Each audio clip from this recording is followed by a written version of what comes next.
سورۃ التوبہ رکوع نمبر 11 آیت نمبر 89۔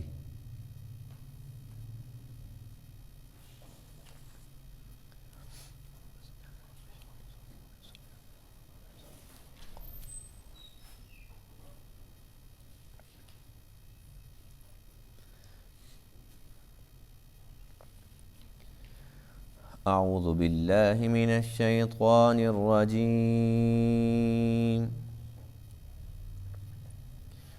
بسم اللہ الرحمن الرحیم۔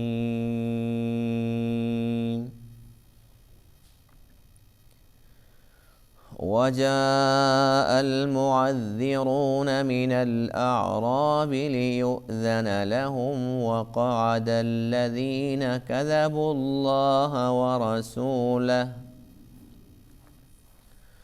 سيصيب الذين كفروا منهم عذاب أليم۔ ليس على الضعفاء ولا على المرضى ولا على الذين لا يجدون ما ينفقون حرج إذا نصحوا لله ورسوله ما على المحسنين من سبيل واللہ غفور رحیم۔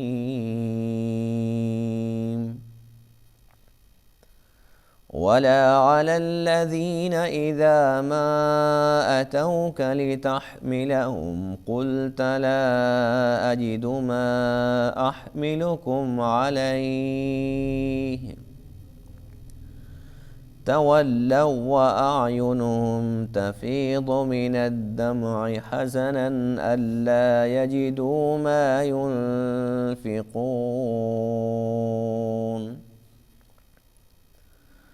إنما السبيل على الذين يستأذنونك وهم أغنياء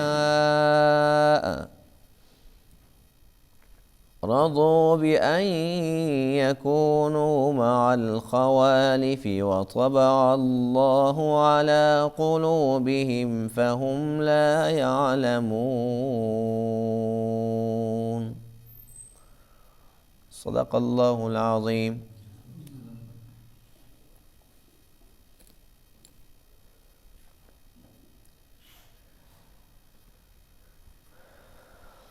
آج کے درس میں آیت کریمہ میں 4 قسم کے گروہوں کا تذکرہ ہے۔ نمبر 1 منافقین، جنہوں نے جھوٹے عذر پیش کر کے جھوٹے بہانے بنا کر غزوہ تبوک سے جان چھڑائی۔ ان کے بارے میں اللہ کی طرف سے وعید یہ ہے کہ ان کے لیے دردناک عذاب ہے۔ دوسرے نمبر پر وہ گروہ جنہیں خود اللہ تعالیٰ نے اس سے ثنا دیا، یہ ضعیف لوگ تھے، مریض تھے، یا وہ تنگ دست تھے جن کے پاس نہ ہی کوئی سواری تھی نہ زاد راہ تھا۔ اللہ تعالیٰ نے ان کے بارے میں اپنا یہ حکم سنایا کہ ان کے لیے ایک شرط ہے کہ اپنے گھروں میں رہ کر اپنی زبان کے ساتھ کم سے کم اللہ اور اس کے رسول کی خیرخواہی کی بات کر لیں، بس یہ ان کا گھر بیٹھ کر جہاد ہے۔ اگر یہ لوگ اللہ اور اس کے رسول کی خیرخواہی میں لگے رہے، بے شک غزوہ تبوک کے اندر شریک نہیں ہو سکے، تو یہ لوگ مستثنیٰ ہیں، انہیں درجہ بھی ملے گا اور کسی قسم کے اللہ کی طرف سے پکڑ اور وعید بھی نہیں ہوگی۔ کتنے گروہ ہو گئے؟ 2۔ تیسرے نمبر پر وہ گروہ ہے جن کے بارے میں اللہ فرماتے ہیں کہ یہ اتنا مخلص ہے کہ یہ لوگ اللہ کے نبی کی خدمت میں حاضر ہوئے اور آ کے عرض کیا کہ یا رسول اللہ صلی اللہ علیہ وسلم، ہماری جان حاضر ہے، ہمارے پاس اس جان کے علاوہ کچھ نہیں ہے، ہمارے پاس سواری بھی نہیں ہے، اور گھر کے اندر بھی اتنے پیسے نہیں ہیں کہ کوئی سواری خرید سکیں، آپ مہربانی فرمائیں اور ہمیں سواری آپ مہیا فرما دیں، بس ہم تیار ہیں۔ اللہ کے نبی نے ان کو یہ جواب دیا کہ میرے پاس تمہارے لیے کوئی سواری نہیں ہے، اس لیے کہ غزوہ تبوک کے موقع پر تقریباً کم و بیش 30,000 کا لشکر تھا، اور 6 بندوں کو، کہیں 10 بندوں کو، کہیں 8 بندوں کو ایک سواری میسر تھی۔ اب یہ لوگ آ گئے جن کے پاس سواری نہیں ہے، جہاں پر 10 بندوں کو سواری مل رہی تھی، اگر ان کو ساتھ شامل کر لیتے تو پھر 15 کو ایک سواری ملتی، 12 کو ایک سواری ملتی۔ تو اللہ کے نبی نے ان کو اجازت دے دی کہ تم گھروں کو لوٹ جاؤ، تمہارا جذبہ بالکل ٹھیک ہے لیکن میرے پاس سواری نہیں ہے۔ اللہ فرما رہا ہے کہ جب وہ واپس جا رہے تھے اس وقت وہ رو رہے تھے، ان کے آنسو اللہ کو اتنے پسند آ گئے کہ ان کے آنسو کی گواہی قرآن مقدس دے رہا ہے۔ اور اللہ فرماتے ہیں کہ وہ رو کس بات پر رہے تھے؟ اس بات پر رو رہے تھے کاش ہمارے پاس آج کچھ پیسہ ہوتا، ہم سواری خرید لیتے اور ہم بھی غزوہ تبوک کے اندر شریک ہو جاتے تو کتنا مزہ آتا۔ اپنی ذات کے لیے نہیں، جہاد فی سبیل اللہ کے لیے وہ غمگین ہو رہے تھے، کاش ہمارے پاس آج کچھ ہوتا۔ تو یہ کامیاب لوگ تھے۔ اللہ تعالیٰ نے اس گروہ کی تعریف فرمائی ہے۔ اور چوتھا گروہ وہ ہے جن کے بارے میں اللہ فرماتے ہیں کہ وہ غنی تھے، ان کے پاس فراوانی تھی، ان کے گھروں کے اندر سواریاں تھیں، سب کچھ تھا، لیکن جان بوجھ کر ان لوگوں نے گھر بیٹھنے کو ترجیح دی۔ جو معذور لوگ تھے، بچے تھے، عورتیں تھیں، جو مستثنا تھے، ان کے ساتھ بیٹھنے کو ترجیح دی، اور وہ سمجھ رہے تھے کہ ہم کامیاب ہو گئے، جنگ سے بچ گئے۔ اللہ فرماتے ہیں کہ تم بچے نہیں ہو، بلکہ ہم نے مہر لگائی ہے تمہارے دلوں پر، ہم نے تمہیں توفیق ہی نہیں دی۔ اور یہ اتنے بے وقوف تھے کہ اپنی جہالت کا بھی پتہ نہ لگا سکے۔ تو اللہ تعالیٰ نے انہیں اس جہاد سے محروم کر کے ان کو دنیا کے اندر سزا دی، اور جو آخرت کی ذلت، رسوائی اور سزا ہے وہ باقی ہے۔ وَجَاءَ الْمُعَذِّرُونَ مِنَ الْأَعْرَابِ، اور آئے عذر پیش کرنے والے من الاعراب، دیہاتیوں میں سے، دیہاتوں سے لوگ آئے، اپنے اپنے عذر پیش کیے، لِيُؤْذَنَ لَهُمْ، تاکہ انہیں اجازت دی جائے، انہیں رخصت مل جائے۔ وَقَعَدَ الَّذِينَ، اور بیٹھ گئے وہ لوگ، كَذَبُوا اللَّهَ وَرَسُولَهُ، جنہوں نے اللہ اور اس کے رسول سے جھوٹ بولا۔ سَيُصِيبُ الَّذِينَ كَفَرُوا مِنْهُمْ عَذَابٌ أَلِيمٌ، ان قریب پہنچے گا ان لوگوں کو جنہوں نے ان میں سے کفر کیا دردناک عذاب۔ یعنی کہ دو گروہ تھے، ایک نے تو عذر پیش کیے، دوسرے نے یہ بھی زحمت گوارا نہ کی، چپ کر کے آرام سے گھر بیٹھے رہے، بھی ہم جائیں کیوں؟ تو ان دونوں کے لیے وعید ہے۔ دوسرا گروہ لیس علی الضعفاء، فرمایا کہ جو ضعیف لوگ ہیں ان پر نہیں ہے، ولا علی المرضى، اور جو مریض ہیں ان پر بھی نہیں ہے، ولا علی الذین، اور ان لوگوں پر بھی نہیں ہے، لا یجدون، جو نہیں پاتے، ما ينفقون، وہ چیز جو وہ خرچ کریں۔ ان پر کیا نہیں ہے؟ حرجن، کوئی گناہ نہیں ہے۔ یہ مستثنا ہے، شرط یہ ہے اذا نصحوا، جب یہ خیر خواہی کریں، للہ ورسولہ، اللہ اور اس کے رسول کی۔ ما علی المحسنین من سبیل، جو نیکی کرنے والے ہیں ان پر کوئی راستہ نہیں، یعنی کہ ان پر کوئی الزام نہیں ہے، اس لیے کہ یہ جا نہیں سکے، لیکن گھر بیٹھ کے تو خیر خواہی کر رہے ہیں نا۔ واللہ غفور الرحیم، اللہ تعالیٰ بہت زیادہ معاف فرمانے والا، بڑا ہی رحم کرنے والا ہے۔ ولا علی الذین، اور ان لوگوں پر بھی کوئی گناہ نہیں ہے، اذا ما اتوکا، جب وہ آپ کے پاس آئے لِتَحْمِلَهُمْ تاکہ آپ ان کو سواری دیں، قُلْتَ آپ نے فرمایا لا اجدو میں نہیں پاتا ما احملکم علیہ وہ چیز کہ تمہیں اس پر سوار کراؤں۔ آپ نے خود ہی جواب دے دیا کہ میرے پاس سواری کے لیے کچھ نہیں ہے۔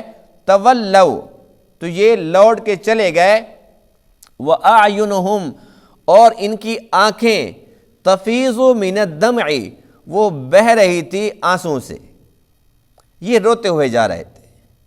اور کیوں روتے ہوئے جا رہے تھے؟ حزناً غم کی وجہ سے، حزن کی وجہ سے۔ اور غم ملال کیا تھا؟ اللہ یجدو کہ وہ نہیں پاتے تھے ما ينفقون وہ جس کو وہ خرچ کرتے۔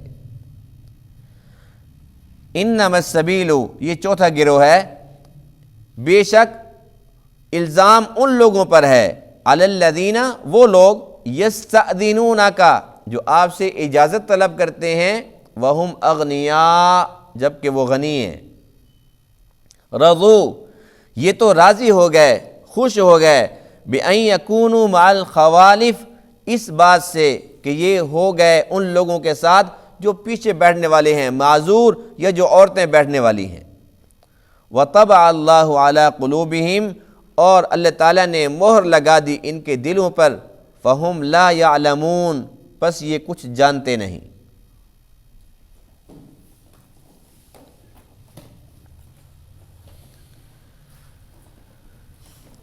دیکھیے کوئی بھی انسان کسی انسان کو دھوکہ دے سکتا ہے، لیکن اللہ کو کوئی بھی دھوکہ نہیں دے سکتا۔ اب غزوہ تبوک کے موقع پر جس کا جو بھی کردار تھا، جھوٹا تھا، سچا تھا، اس کا عذر واقعی عذر تھا، بناوٹی عذر تھا، اللہ کو سب کچھ معلوم تھا۔ معلوم تھا یا نہیں تھا؟ سب کچھ اللہ کے علم میں تھا۔ اور اللہ تعالیٰ نے اپنے پیارے حبیب علیہ السلام کو بھی بتلا دیا تھا کہ کون کون منافق ہے، کس کا عذر واقعی عذر ہے، کس کا جھوٹا ہے۔ اللہ کے نبی کو بھی خبر تھی، اللہ کے نبی درگزر فرما رہے تھے۔ جو بھی آ رہا ہے کہ اجازت دو جی، رخصت دو، جاؤ، میرا یہ عذر ہے، ٹھیک ہے۔ ہر ایک کا عذر قبول، ہر ایک کو رخصت دی جا رہی ہے۔ وہ جو منافق تھے وہ بڑے مطمئن تھے کہ دیکھو جی ہمارا بہانہ کیسے چلا، ہم نے دیکھو ایسی بات بنائی، اللہ کے نبی نے کیسے ہماری بات قبول کر لی، حالانکہ یہ سارا کا سارا جھوٹ تھا۔ یہ مطمئن تھے جھوٹ بول کر۔ دوسری طرف اللہ کے نبی کو سب کچھ معلوم تھا، اللہ کے نبی نہیں چاہتے تھے کہ کوئی بھی میری وجہ سے رسوا ہو۔ اللہ تعالیٰ نے ان کو عذاب تو دینا ہی ہے، لیکن چونکہ میں رحمت للعالمین ہوں، اللہ تعالیٰ پردہ پوشی کو پسند فرماتا ہے، تو مجھے کیا ضرورت ہے کہ میں کہوں تو منافق ہے، تو جھوٹ بول رہا ہے، بس ٹھیک ہے، جو جیسے کہتا ہے ٹھیک ہے۔ اب جب یہ سارا کچھ ہو چکا، اب اس میں اللہ تعالیٰ نے سب کے کردار کو واضح فرما دیا۔ دیکھو آج کے درس کے اندر یہ جو 4 قسم کے گروہ ہیں، چاروں کا کردار یہ اللہ کے علم میں تھا۔ اس کو ظاہر کس نے کیا؟ اللہ تعالیٰ نے کیا ہے۔ آج ہم یہ پڑھ رہے ہیں آیات، آج کے درس میں جو آیات ہیں آج ہم یہ پڑھ رہے ہیں، تو ان سب کا کردار ہمارے سامنے آ رہا ہے۔ قیامت تک ہر ایک مسلمان جو بھی ان آیات کو پڑھتا رہے گا، غزوہ تبوک کے موقع پر یہ چاروں کردار ہمیشہ یاد رکھے جائیں گے کہ منافقین نے یہ کیا تھا، غریب تھے ان کا کیا کردار تھا، امیروں کا کیا کردار تھا، کون دینے والوں میں سے تھا، کون چھپانے والوں میں سے تھا۔ اور اگر یہ نہ ہوتا تو صحابہ کی شان کیسے سمجھ جاتی؟ اب جو لوگ نعوذ باللہ من ذالک صحابہ کرام کو برا بھلا خیال کرتے ہیں اور ان کے بارے میں کہتے ہیں جی وہ نعوذ باللہ فلاں منافق ہو گیا تھا، فلاں یہ ہو گیا تھا، اگر ان میں منافق نہ ہوتے تو پھر یہ سورہ منافقون کیوں اترتی، فلاں سورت کیوں اترتی اور یہ آیات کیوں اترتی، بھئی ان کے اندر منافق تھے۔ بات یہ ہے کہ ہم نے کب انکار کیا کہ اس دور میں منافق نہیں تھے، لیکن یہ کہنا کہ بس سارے ہی منافق تھے نعوذ باللہ، بس چند ایک بچے تھے، یہ بھی سراسر بہتان اور زیادتی ہے۔ جہاں پر اگر چند لوگ تھے منافق تو وہ تمام کے تمام صحابہ کرام کو تم نے لپیٹ میں لے لیا، کیوں بھائی؟ جبکہ دوسری طرف اللہ تعالیٰ ان صحابہ کرام کی بھی تو تعریفیں فرما رہے ہیں نا۔ منافقین کے لیے اگر جہنم کے وعدے ہیں، جہنم کی آگ کے وعدے ہیں، تو اللہ تعالیٰ نے ایمان والوں کے لیے تو پھر جنت کے بھی وعدے کیے نا۔ اعد اللہ لہم جنات، اللہ فرماتے ہیں ذالک الفوز العظیم، ان کو بڑی کامیابی ملی ہے۔ اللہ تعالیٰ ان کی تعریف بھی تو فرما رہا ہے۔ پھر یہ ہے کہ جن کے بارے میں بالخصوص یہ لوگ کہتے ہیں کہ جی فلاں فلاں منافق تھے، وہ تو تمام کے تمام صحابہ تھے، کامل الایمان تھے، جنہیں حضور علیہ الصلوۃ والسلام نے ایک بار نہیں کئی بار جنت کی خوشخبری سنائی ہوئی تھی، اور یہ لوگ تو تبوک کے اندر شریک تھے۔ اس لیے کسی صحابی کے بارے میں ایسا کہنا یہ اپنی آخرت خراب کرنا ہے۔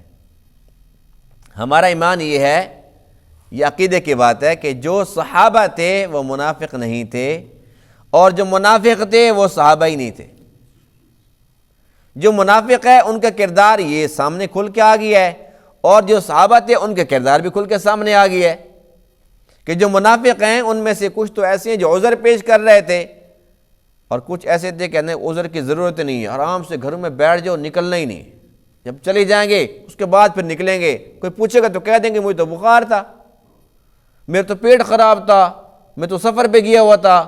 بھئی اپنا چہرے چھپا دو، گھروں کے اندر نا آرام سے چپ کر کے بیٹھے رہو۔ تو اللہ فرماتے ہیں کہ جو بیٹھے تھے وقعد الذین، یہ بیٹھے رہے، کذبوا اللہ ورسولہ، جنہوں نے اللہ اور اس کے رسول سے جھوٹ بولا۔ اب کوئی جو اللہ کے سامنے جھوٹ بولے اس کا جھوٹ چلے گا؟ یہ تو اپنا جھوٹ لے کے آ گئے۔ اللہ فرماتے ہیں کہ میرے رسول سے جھوٹ بولا تو مجھ سے جھوٹ بولا نا، اس لیے مجھ سے جھوٹ بولا، میرے رسول سے بولا، کوئی بات نہیں ہے۔ جنہوں نے عذر پیش کیا یا نہیں کیا ویسے چھپ کر بیٹھے رہے، سَيُصِيبُ الَّذِينَ كَفَرُوا مِنْهُمْ عَذَابٌ عَلِيمٌ، ان سب کو دردناک عذاب ملے گا۔ یہ ایک کردار سامنے آ گیا منافقین کا۔ دوسری طرف اللہ فرماتے ہیں کہ یہ وہ لوگ ہیں جو ضعیف ہیں۔ ضعیف کے اندر یہ ہے کہ جو عورتیں وہ ضعیف ہوتی ہیں، جو بچے ہیں وہ ضعیف ہیں، جو بہت زیادہ بوڑھے ہیں وہ بھی ضعیف ہیں، اور اسی طریقے سے جو لوگ معذور ہیں، کوئی ہاتھ سے معذور ہے، کوئی آنکھوں سے معذور ہے، نابینا ہے، کوئی ٹانگوں سے معذور ہے، تو جو معذور ہیں وہ بھی تو ضعیف ہے نا، وہ تو کمزور ہیں بیچارے، وہ کیسے جہاد کر سکتے ہیں؟ فرمایا کہ لیس علی الضعفاء، جو ضعیف لوگ ہیں یہ، ولا علی المرضى، اور جو مریض ہیں، یعنی ایسے مریض جو حقیقتاً مریض ہیں، جن کو اللہ کا قرآن کہہ رہے کہ وہ مریض ہیں۔ یہ نہیں کہ وہ جان بوجھ کے پیٹ میں درد ہے جی میرے سر میں درد ہو رہا ہے، نہیں، واقعتاً وہ مریض ہیں بیچارے۔ اور تیسرے وہ لوگ ہیں کہ جو تنگ دست ہیں، نادار ہیں، بڑی کوشش کی، بڑے ہاتھ پاؤں مارے، کہیں سے کچھ سبب لگ جائے، لیکن نہ تو ان کے پاس کوئی سواری میسر تھی، نہ انہیں زاد راہ میسر تھا، اب یہ پریشان تھے بیچارے۔ اللہ فرماتے ہیں کہ یہ تین قسم کے لوگ اس شرط کے ساتھ مستثنا ہیں، اذا نصحوا للہ ورسولہ، گھروں کے اندر رہو لیکن وہاں رہ کر اسلام کے خلاف، مسلمانوں کے خلاف کوئی اگر منافق پراپیگنڈا کرتا ہے تو اس کی باتوں میں نہیں آنا، اس کا ساتھ نہیں دینا، بلکہ اور ان کو رسوا کرنا ہے، انہیں یوں کہنا بھی دیکھو میں تو بوڑھا تھا اور تو جوان ہٹتے کٹے، تجھے شرم نہیں آتی؟ ان کو شرم دلاؤ مزید، بھئی عورتیں بیٹھی ہیں تم کیا لے رہے ہو یہاں پر، اور ہمیں تو یقین ہے اللہ کا نبی گیا ہے، وہ تو اللہ کا سچا نبی ہے، وہ تو جب گیا تو اس مشن کے اندر کامیاب ہو کے لوٹے گا۔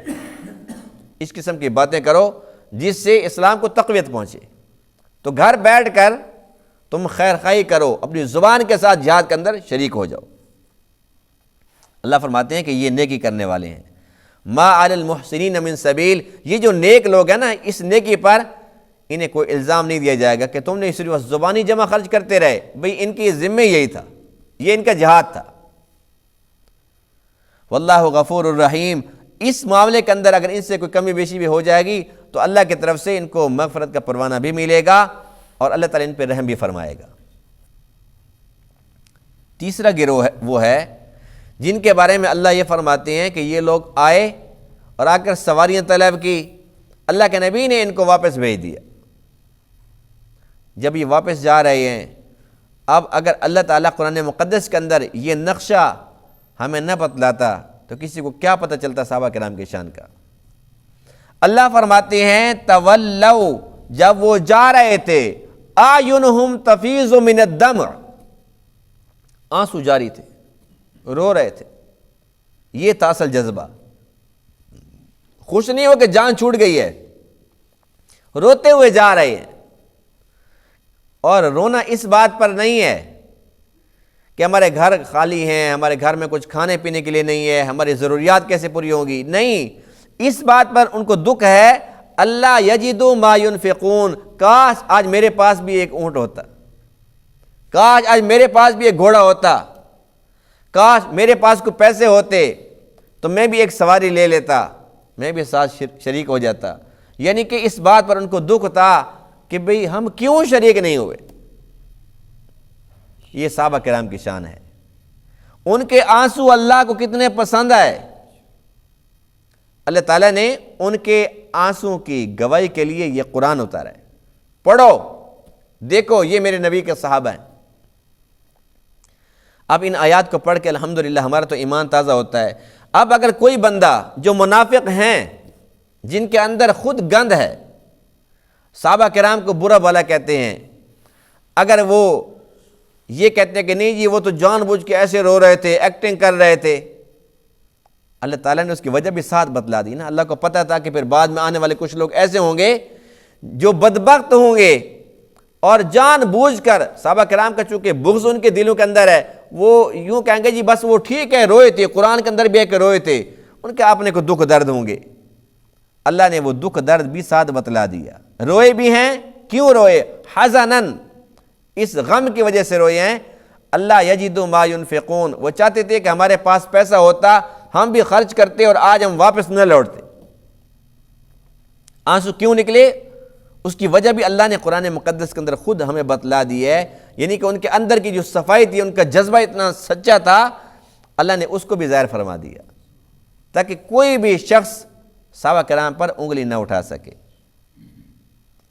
اور حدیث پاک میں ہے کہ حضور علیہ السلام تبوک کے موقع پر صحابہ کرام سے فرما رہے ہیں کہ تم میں سے جو بندہ بھی جو یہاں پر خرچ کر رہا ہے، جو جہاد کر رہا ہے، کوئی بھی یہاں پر نیک عمل کر رہا ہے، تمہارے اس نیک کام کے اندر، اس خرچ کرنے کے اندر تمہیں بھی ثواب مل رہا ہے اور ان کو بھی مل رہا ہے جو روتے ہوئے واپس چلے گئے تھے۔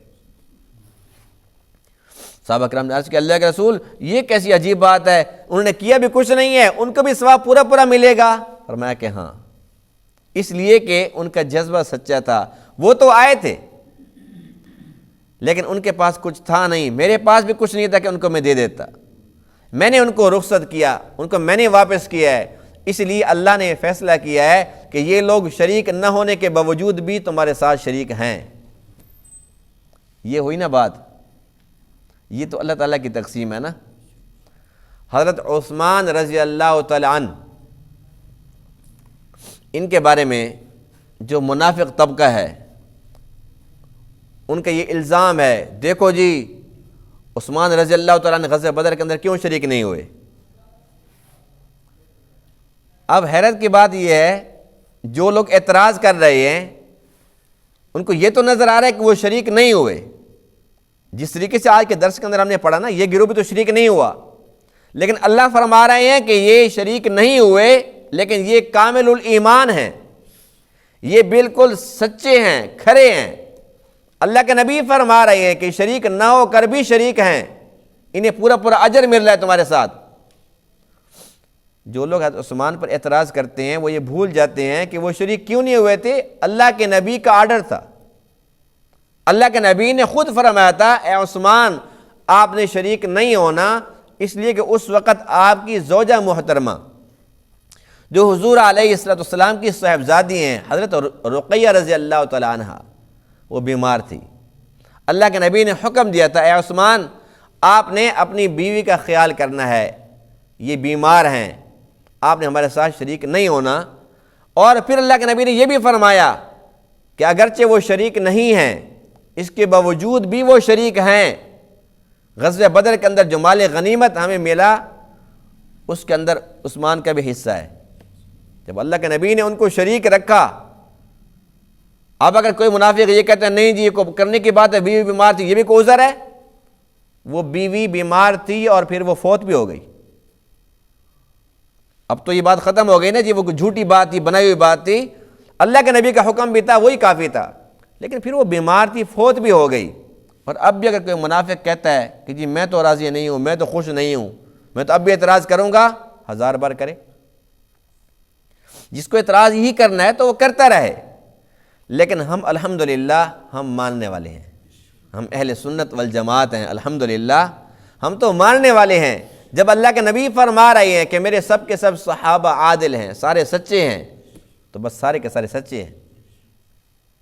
درجہ بندی ضرور ہے، ابو بکر کا اپنا مقام ہے، حضرت عمر کا اپنا مقام ہے، عثمان کی اپنی شان ہے، علی کی اپنی شان ہے، درجہ بندی ضرور ہے، لیکن یہ نہیں ہے کہ ان میں سے کوئی گیا گزرا ہے، وہ ختم ہے، وہ ایسا ہے، بالکل بھی نہیں، سب کے سب صحابہ ہیں اور سارے کے سارے جنتی ہیں۔ انما السبیل علی الذین یستأذنونک وہم اغنیاء، چوتھا گروہ جن کے بارے میں اللہ فرماتے ہیں کہ یہ جھوٹے ہیں، اجازت طلب کرتے ہیں، ہمارے گھر میں یہ عذر ہے، جبکہ یہ غنی لوگ ہیں، کہتے ہیں یہ میرے پاس کوئی سواری نہیں ہے، اللہ فرماتے ہیں جھوٹ بول رہے ہیں، وہم اغنیاء، غنی ہیں، سواریاں گھر کے اندر موجود ہیں۔ اصل بات یہ ہے رضوا بأن یکونوا مع الخوالف، کہ یہ اس بات کو پسند کر رہے ہیں کہ بس ہم پیچھے رہ جائیں، ہمیں جہاد پہ نہ جانا پڑے، اتنا لمبا سفر ہے، گرمی کا زمانہ ہے، بس ٹھیک ہے گھروں کے اندر سکون سے بیٹھے رہیں گے، ہم کیوں جائیں؟ یہ سمجھ رہے ہیں کہ ہم نہیں جا رہے، اللہ فرماتے ہیں طبع اللہ علی قلوبہم، ان کے قلوب پر میں نے مہر لگا دی ہے، میں نہیں چاہتا کہ یہ آئیں۔ جیسے آج کل کچھ لوگ کہتے ہیں نا بھئی نماز پڑھو، بھئی جی کیا نماز پڑھ لیں گے جی، مصروف ہوں کافی، وہ سمجھتے ہیں کہ ہم مصروف ہیں۔ اصل بات یہ ہوتی ہے کہ اللہ چاہتا نہیں ہے کہ میرے گھر میں آئیں، اللہ توفیق نہیں دیتا۔ یہ کہتے ہیں جی بس ہم تو بڑے بزی ہیں آج کل، ہمیں تو کھانا کھانے کا ٹائم نہیں ملتا، ہمیں تو سونے کا ٹائم نہیں ملتا، ہم اتنے مصروف ہو گئے ہیں، 1000 دفعہ ہو جاؤ۔ اصل یہ کہ اللہ تعالیٰ نے توفیق چھین رکھی ہے، انسان سمجھتا ہے کہ میں یہ کام نہیں کر رہا ہوں، منافق لوگ ایسا کچھ کرتے تھے نا، ہم کیوں جہاد کریں؟ اللہ فرماتے ہیں کہ میں یہ چاہتا تھا کہ یہ اس میں شریک نہ ہوں، اس سعادت سے محروم ہی رہیں۔ جو لوگ زیادہ منافق تھے اللہ نے ان سے توبہ کی توفیق چھین لی تھی۔ اس لیے اگر کوئی انسان اللہ کے گھر میں آتا ہے، نماز پڑھتا ہے، تلاوت کرتا ہے، ذکر کرتا ہے، درود پاک پڑھتا ہے، استغفار کرتا ہے، اللہ اس کے رسول کو یاد کرتا ہے، اس میں کسی کا کوئی کمال نہیں ہے، یہ صرف اور صرف اللہ کا فضل ہے، اس کی عطا ہے۔ اللہ توفیق نہ دے کون آ سکتا ہے اس کے گھر میں؟ کوئی ہمارے گھر میں ایسے آ سکتا ہے؟